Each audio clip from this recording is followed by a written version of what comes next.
Welcome to another episode of She Speaks, and I have the joy of introducing you to actually a dear friend that I've known for over 20 years. She was 20 years old when I met her, Jessica Harkins. Jessica, we welcome you. So glad that you're here with us today. Oh, thank you. It is such an honor to be here with you. Thank you. Thank you. Thank you. Well, I want to read to you a little bit about who Jessica is. Jessica and her husband, how long have you been married now? We've married for 11 years. 11 years. Her husband, Kevin, they are missionaries in New Zealand. They are passionately committed to releasing the next generation into, I love what you call it, Great Commission living, a lifestyle. They do that through planting house churches that reach and train young adults. They run a missions program called Missions Immersion. She also serves as a Jesus Disciple Regional Rep in Southeast Asia. Come on, in South Pacific. There are a few countries in that area. Helping pastors and leaders make disciples that make disciples. She has two beautiful kiddos, Cohen and Selah, and she loves nature and, of course, chocolate. I do. Yes. I do. We always start with something a little fun. And so the question you chose actually is, what's the one item, Jessica, you cannot live without? So right now in this season, it is my trail running shoes. Wow. Cannot live without them. Trail running shoes. That makes me feel so lazy.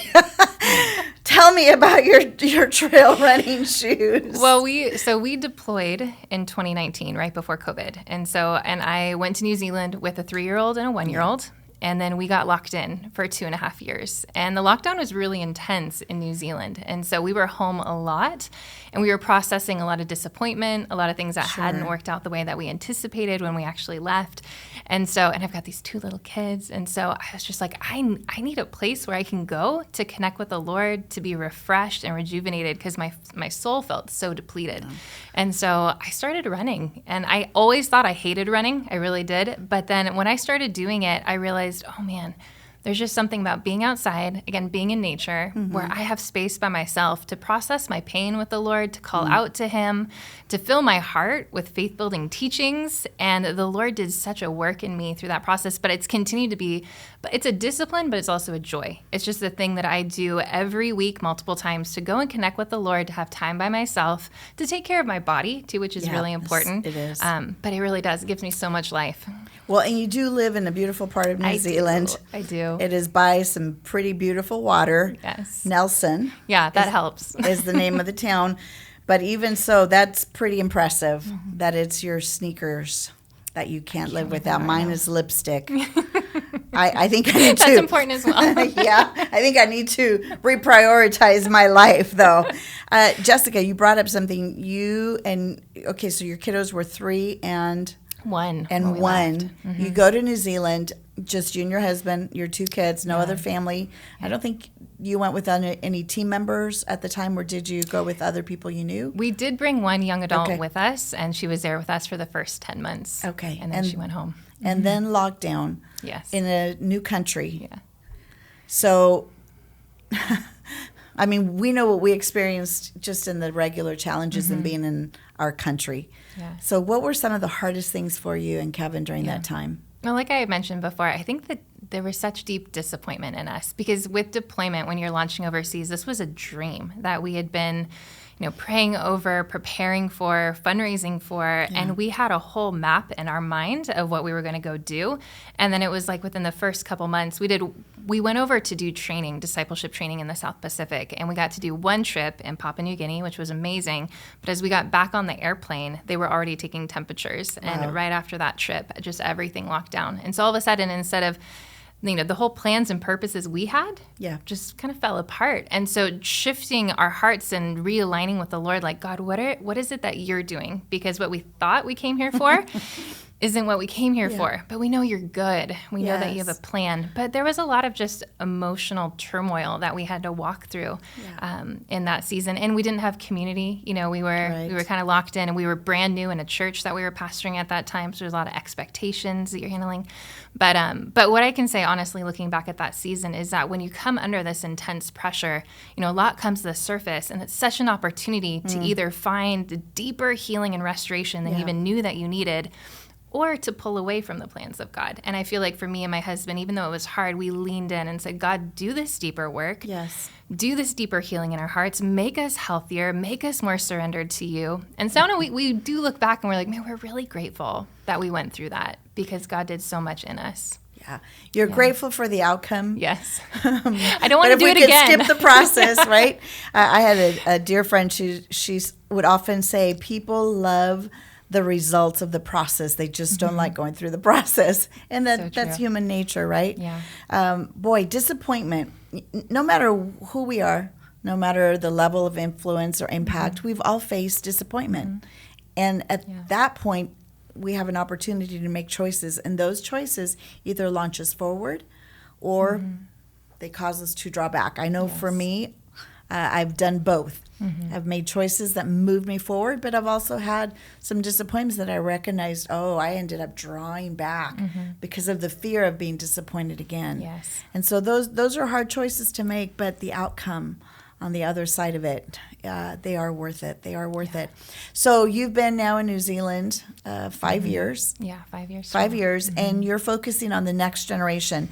I love that was your assignment leaving the United States, was to go and to go after the next generation, because that is not often the case when it comes to missions.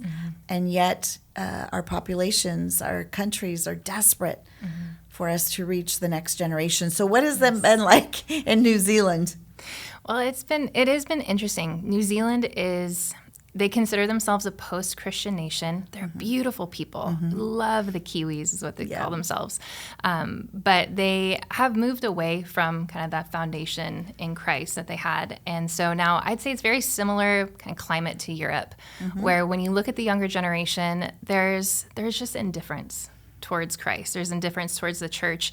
It wasn't something that their parents attended. It was something that their grandparents attended. So there's this distance generationally from even understanding what it means to be a Christian and follow Jesus. And so when we pastored for 3 years in Auckland, I think that really was very sobering for us, just to realize, man, we are not seeing young people come into the church. You know, we're flyering neighborhoods and we're putting on events, but they're not coming. And when you talk to them about it, it's almost like, you're a Christian? Like, why would you be so outdated? And so we realized we've got to change our approach. They're not going to come to us. We've got to start going to them. And so after that 3 years in Auckland, we really felt like the Lord prompted us, like, you need to step out of the model of how you've been doing ministry, and you need to step into kind of a new paradigm, a new way. And we moved at that point down to the South Island where we are now in Nelson, and that kind of began our whole journey of launching house churches, of really saying, let's create something that is not the normal Sunday morning experience, but something that is super relational, really fun, really approachable, where these young people can just come and explore who Jesus is, not feel judged, not feel like they need to fit a model. And honestly, we're having the best time of our lives doing it. It's been amazing to see God using kind of this outside of the box format, and people getting so healed, restored, delivered. Yeah. So you have a house church then, at least one house church, right? Yeah, we have a couple now. Okay, and you meet on a weekly basis? We do, yeah. So we started on Saturday nights. We felt very distinctly not to do Sunday morning, again, to do something. And we start with food. Everyone comes in, everyone gets a hot meal, and just that in itself brings people in, which is beautiful. And we do communion as we have a hot meal. So it's more about, like, we're sitting together, we're relating together. We always play a game because, again, our focus is youth and young adults, and we want them to have fun and connect together.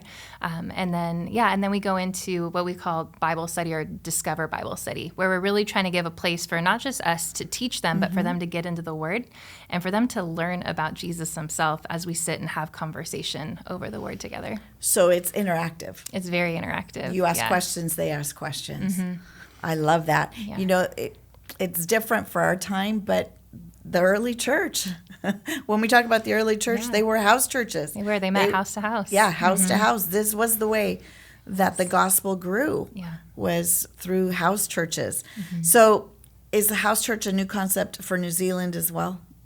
It's been around, but from what I've heard from some other pastors, it's been something where people have gotten offended and they've left the church to go do something in their house. And so when we explain, no, this isn't against a model. This is actually we are just for creating places where people who wouldn't normally go to a church building can find Jesus, have conversation, and be led in a discipleship journey towards him. And the pastors are really receptive once we explain, no, this isn't against the model. We're all for what God's doing in the local church on Sunday mornings. We're for that.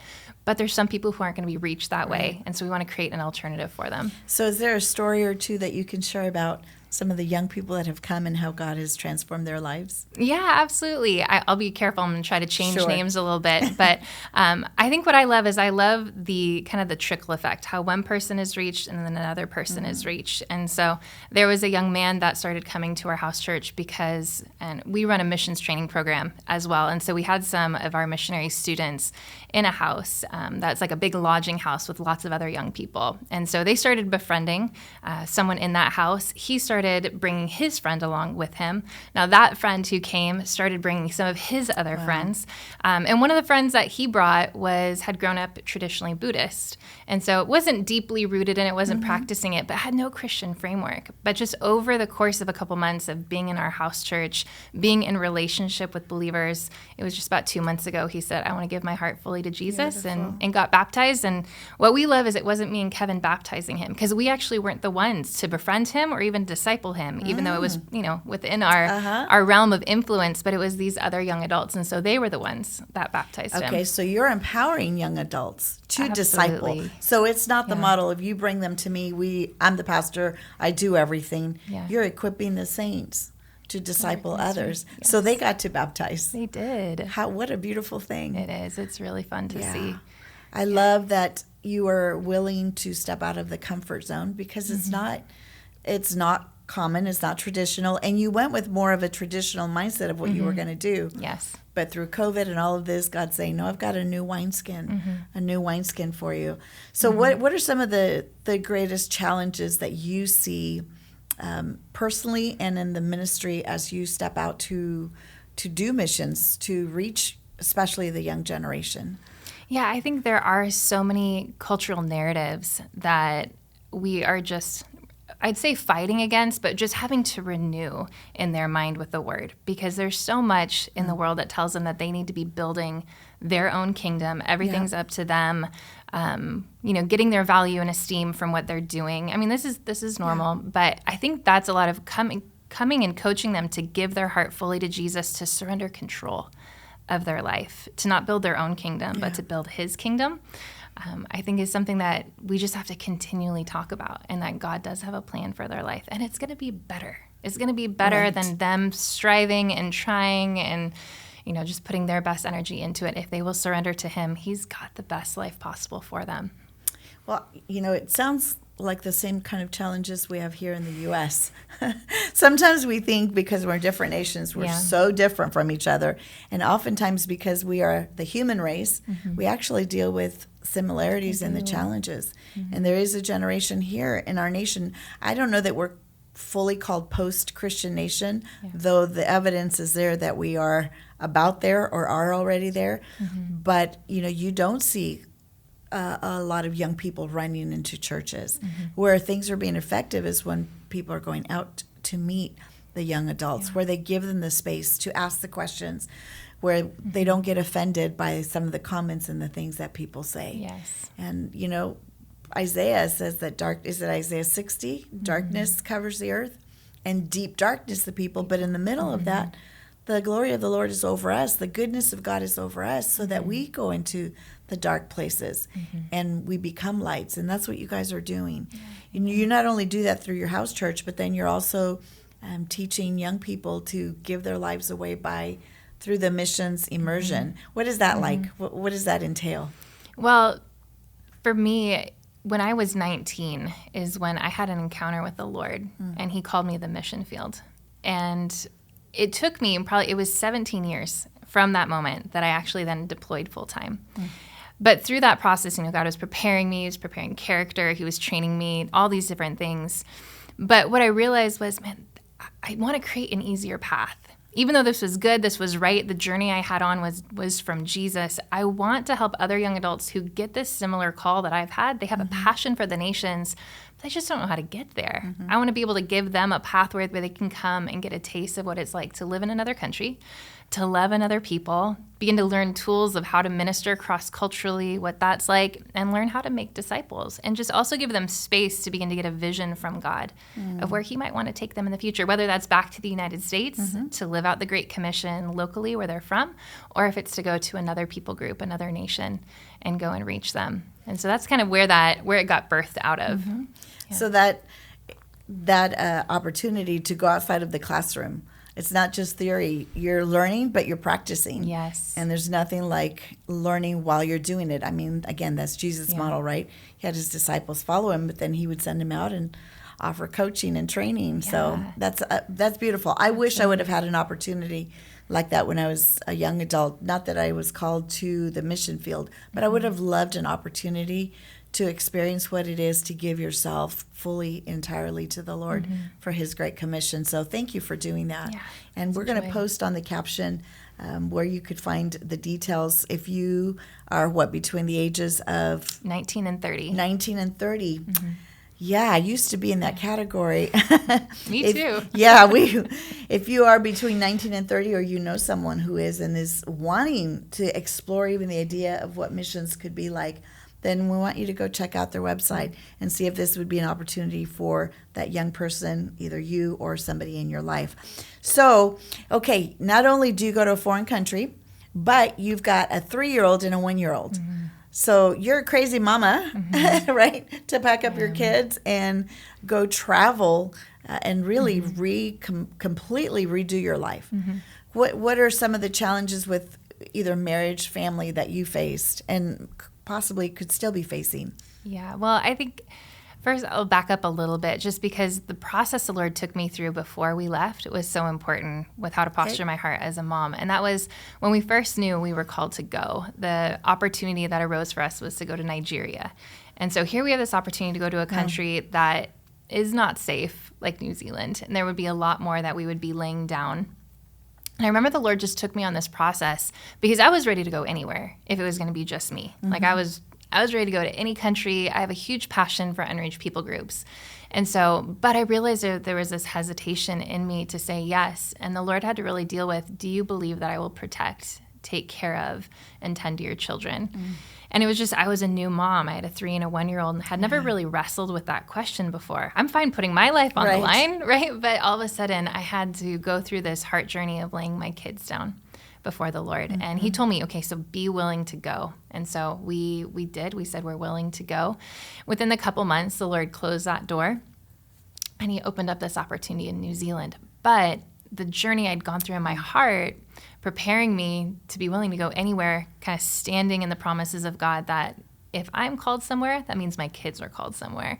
And that means that he's not only going to take care of me, he's going to take care of them. And this is actually part of their calling. This is part of their destiny, their life journey, what he wants to mold and shape in them. And so, yeah, that was huge because it really gave me so much trust as we deployed to New Zealand and as they began to grow up in another culture, that, man, God is in this in their life. He's got a perfect plan and purpose for them.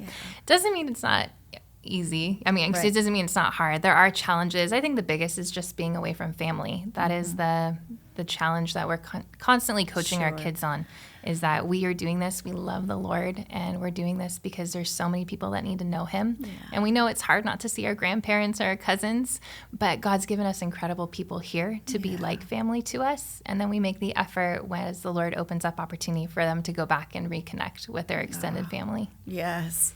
Grandparents are important, aren't they? Yes. Yeah, those are sacrifices, but I love the way you're bringing up your children to let them know we are making a sacrifice, but it's because there's an eternal purpose here. And even as you said, no matter what we're called to, it is much easier to say yes to the Lord individually than to say yes to him when we have young children. But we don't need to protect our kids from God's plan. Yeah, that's so true. I think we've all, as moms, have walked through that where we think, oh, no, I need to protect. I just learned God is good.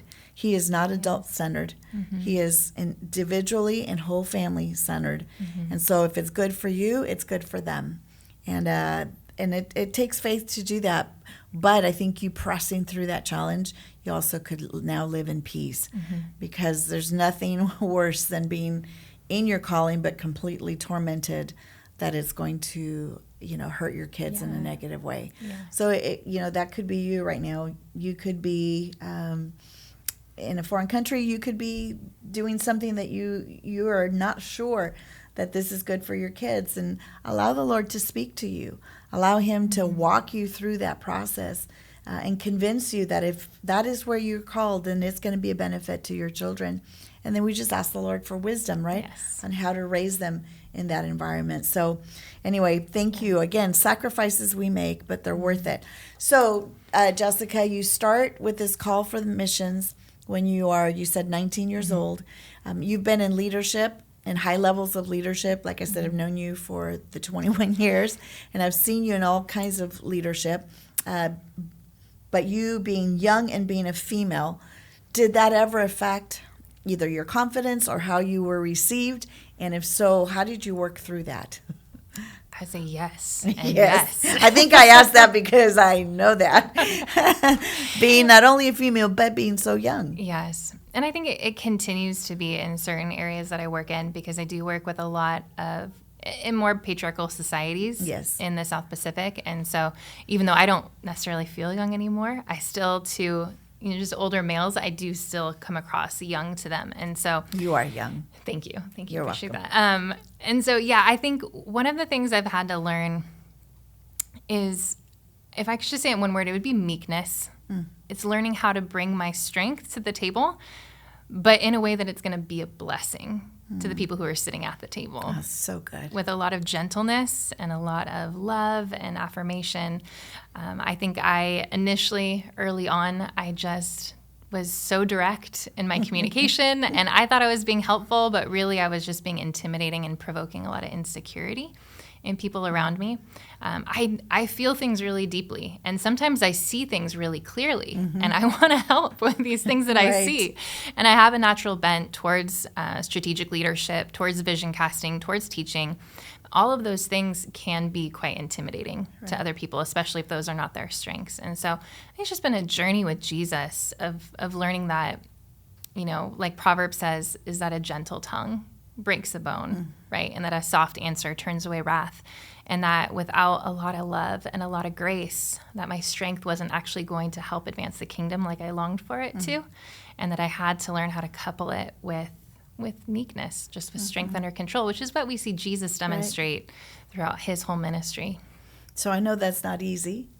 How did you deal with insecurities then? Because sometimes the response of people can really affect how you think and how you view yourself. Did you go through any of that, and how did you get that settled so it doesn't control you? Yeah, the rejection of some leaders that I was trying to serve at various times, it really threw my sense of well-being. I remember going into just some dark places of feeling unwanted and misunderstood.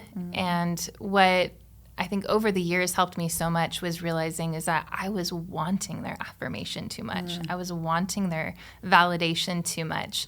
And I was trying too hard because I was wanting those things. And I think the journey of learning how to live out of the love of God has just become such a pivotal journey for me, where my sense of value, my sense of well-being, my sense of acceptance is all wrapped up in the person of Jesus, not in my position, not in my productivity, and not in those in authority over me. So if I come to the table and I bring my strength and they don't want it, I still am radically loved. And that was just a journey. It really was. It was, it just took years of different experiences for me to continue to dig deeper and deeper and deeper, like Ephesians says, to root and ground myself in the love of God. And I know I'm not done yet, but I do feel like the Lord helped me, especially in the last couple of years, to kind of find some significant breakthrough to where I'm like, whether I am being validated in man's eyes or not, I am radically loved. I'm good. I'm okay. So you can take it or you can leave it. I'm going to bring my best to the table, but I don't need you to approve of me. And that is freedom, right? As a perfectionist people pleaser for the first 32 years of my life, I can tell you when you get free from the desire to please, it really does set you free. Paul said, for if I was to please man, I could not be a bondservant of the Lord, because you've got two masters. And those are not easy things. But I think what you said is so important, the revelation of the love of God. He loves you. You're his girl. Yes. And when that is real and alive on the inside of you, it does give you the ability to walk in places where you're not received, respected, wanted, even talked about, and to be able to walk with grace in it. Yes. And to love even if you're not loved, and to bless even if you're being cursed, right? Yes, absolutely. Yeah. I think, watching Jesus and the fact that he, when he was baptized, before he ministered, heard the words of the Father over him, that this is my beloved Son in whom I'm well pleased, but that he hadn't started his ministry yet. Like, that really, really set me free. Just realizing that there's nothing in ministry that I do that's going to earn me more love in the eyes of God. And so I can do it, like I said, from a place of being loved, but knowing that I am already fully loved. So how do you guard your heart from unforgiveness or bitterness? So there's that confidence, I'm loved, but, even Christian people are not nice sometimes, right? So how do you deal with those words, or where you've been really deeply wounded? Yeah, I think learning not to bottle them up, not to pretend that they didn't happen, but learning how to process them before the Lord in a healthy way, actually taking time to process them. Yeah. I think for so long I just felt like I shouldn't let them bother me, and so I was just going to pretend like it didn't happen, but really then they would fester, they would grow, and I'd find myself nursing and rehearsing conversations that people had said or things people posted online, and but learning instead, like, no, I have a heart, I do have emotions, these things, I do feel them, but I can take them to the Lord with my journal, out in nature, or often I do take personal retreats. It's really important to me just to deal with anything in my soul that shouldn't be there, that God wants to realign, just having a night or 2 days away by myself and giving God space to speak life over me and show me if I've been holding on into anything, how I need to view people. It's just when you hear him speak, it just changes so much. And I feel like that is the way that he's taught me over the last couple of years to let go of the hard things that have happened and the hurtful things that people have said or done.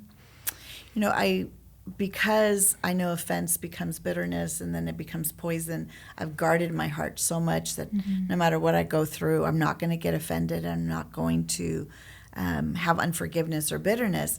What I didn't realize is that I was also not acknowledging the deep pain that I felt until the Lord just ministered to me and said, I need to restore your soul. And I'm like, you do? And I found out, he really did. Yeah. Because I didn't allow myself to be able to say, that really hurt. Hurt does not mean unforgiveness. Hurt means we have a heart and we feel pain. And so being able to walk through, again, this journey with the Lord of saying, Lord, first of all, if there's any truth in what is being said or has been said, please let me see it. Jerry, my husband, is so good at that. When sometimes things have been said about him that are like so far from the truth, but he'll say, I just want to know, am I missing something? And so I'm like, okay, well, that's humility. I should do the same thing. So I do. I've learned just, Lord, if there's anything in there that is true, then bring it to light. But also just, he needs to heal our hearts. And he's compassionate. He's a compassionate God. He actually understands our hearts and the feelings that come with being betrayed or talked about or so forth. I mean, his own disciple betrayed him, right? So he's acquainted with our sorrows. But I think sometimes being strong women and wanting to be strong women of God, we bypass the fact that we still have hearts. Things still hurt, and we still have a loving Jesus that wants to heal, which means we have to acknowledge that and bring it to him. Yeah, I found out there was a lot of soul restoring that he needed to do. I had no idea until I took some time just to hear him. So you mentioned you do these little retreats. You do it every week? I wish. How often do you do it, or how do you make a decision you need to do a retreat, a getaway? I try to do them a couple times a year, maybe Good. 2 to 3 times a year. That's great. And again, it came out of that season of deep disappointment, of realizing I need space to heal. I need space, kind of like the Lord is my shepherd. Mm-hmm. He's not going to let me want. He is going to help restore my soul, but I have to give him space to do it. And especially as a mom with little kids who's busy and I've got multiple ministries that I'm involved in and helping lead, realize if I don't pull away, I'm really not going to give him that space. And so, and I do have wonderful partnership with my husband. And so we've just committed that our own health, our emotional health, our mental health, our spiritual health, our physical health, it has to be something that we help each other with. And so when I am feeling really depleted, or something hard has happened, or we're just going into a new season, I know, okay, I need to pull away. I need 2 days. And for me, I simply just go find an Airbnb not too far away. And I know I'm going to have to spend, maybe $100, but I'm like, it's so worth it just for me to spend that time with Jesus, to get away with him.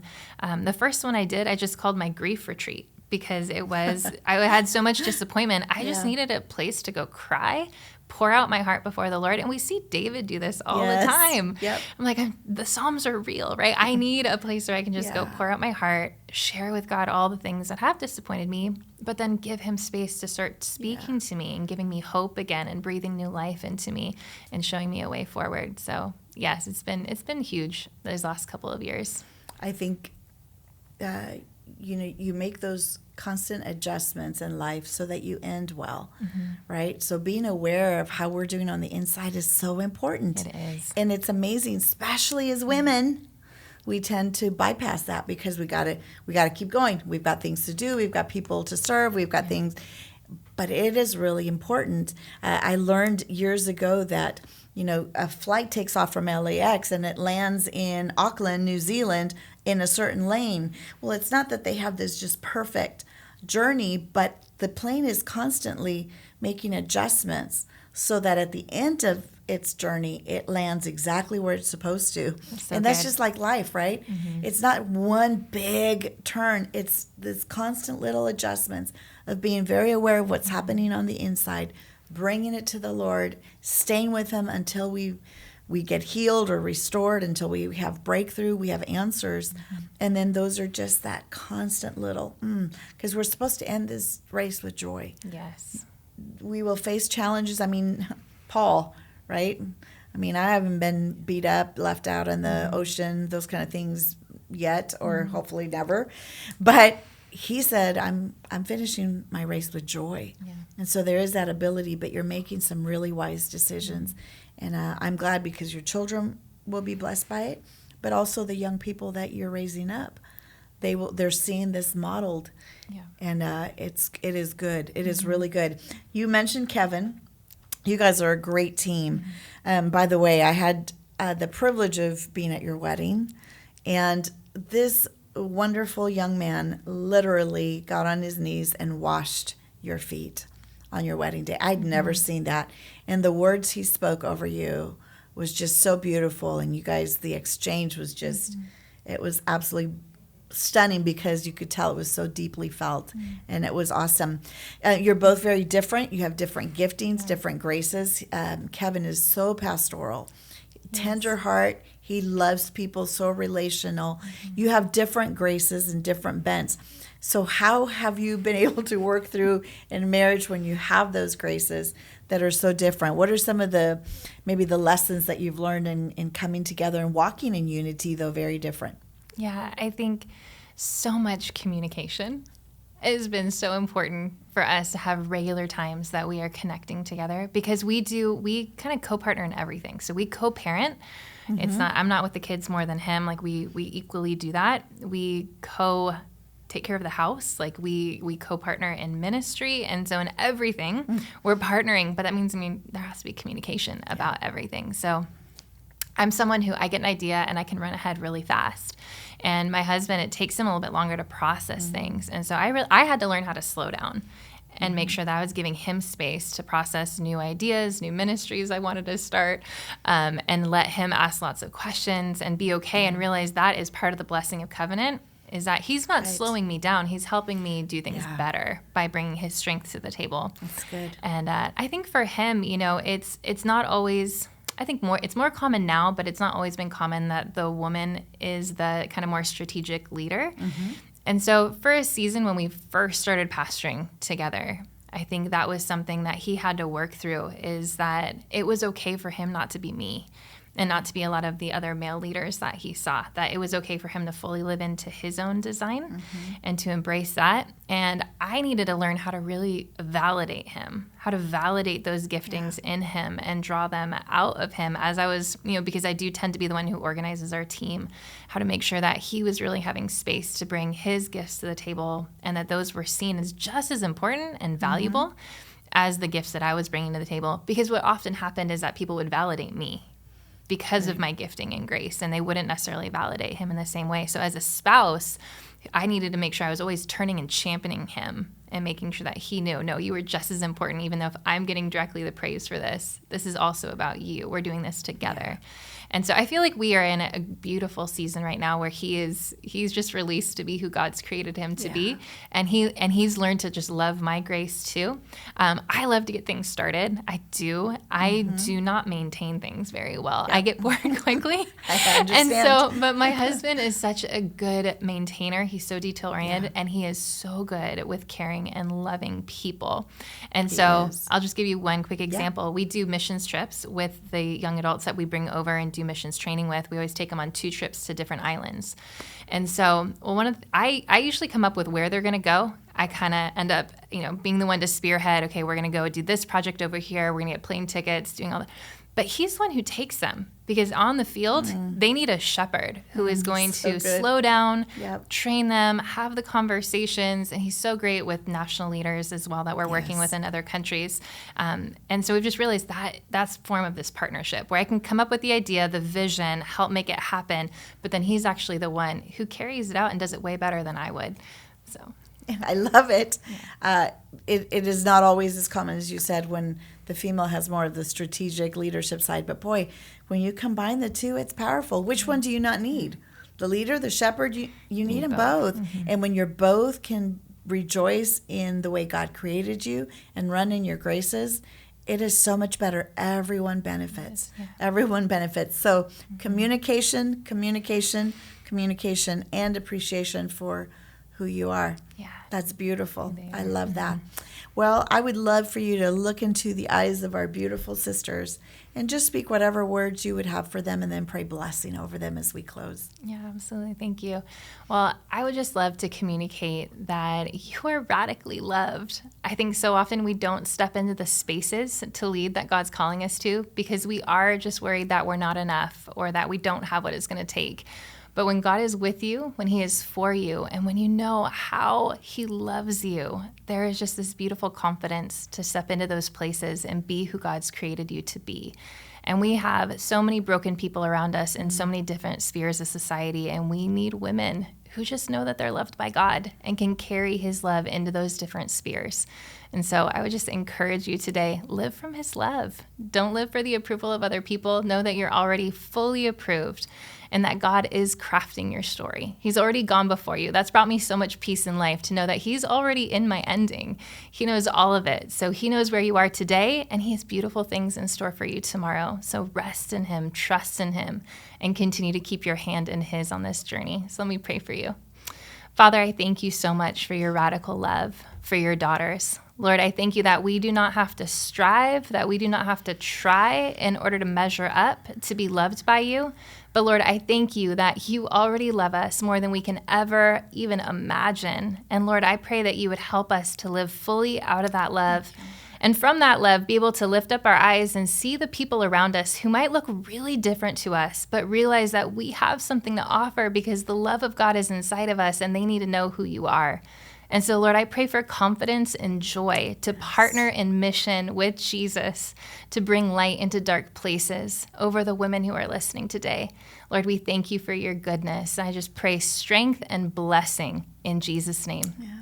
Amen. Jess, thank you so much for being here. Oh, it's been my pleasure. The words that you have spoken, I know have ministered greatly. And so thank you. And thank you for the sacrifices that you and Kevin continue to make. It's making eternal difference.